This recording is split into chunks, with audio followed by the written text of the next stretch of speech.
nawala kay wet milk man akong gigamit. Pag open ako siya dira sa bari open ato. Hi mga mamis! I just want to share my simple recipe to my kamuti cheese. Grabe, ako dyan nagipatuloan og singot no. Ano nila makabuhat og pang negosyo. Bidungag una nako ang kamote, ay nako og panitan. Kini pito nga recipe guys, kinuha na po nako ni sa Facebook no, akong siyang giawan. Nag-try naman jud ko kung ma-perfect ba jud nako.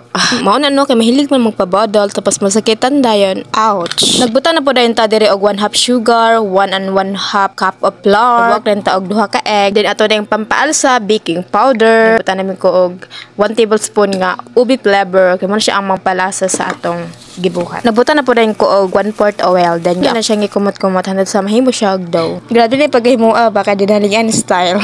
Then nagprepare na dayon ko dire og quick melt cheese. Ako na siyang gi-slice para ako na siyang ipalaman sa sulod. Dapat di unta no, ako na siyang gitarong og close bitaw para siya mga kanga tapos iyang cheese dili siya manggawas and nagmaprito na siya sa oil. Grabe kayo ka literal nga quick melt ba? Kay quick man kaay nga ni melt.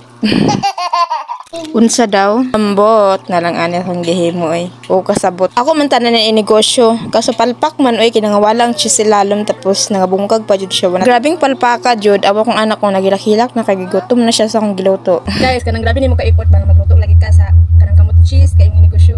Kaso tanan ako siya sa video. Kaya awat din ako siya tanan iyang mga recipe, iyang mga ingredients. Pero pag ako na mumibuhat, wala jud cheese. Asa kang cheese nakapadung. Promise, gipatangan ako cheese kini oh. Quick melt. To negosyo recipe, kikaon na lang. Nagusog-usog ang tao diri. Lipas sa mga tao diri kay makakaon. Siya ha, lami siya. Super legit lami. More practice to make it perfect, no? First time pa nimo nga nag-try og himo sa mga pang negosyo tapos napalpak, maka-disappoint siya dapat.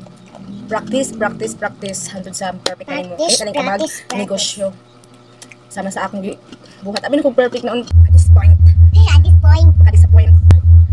Grabe yun akong singot ato. Nag-share sa digog sa nina. Kaya ano, singot ng akong likod. Dinid, tulo na.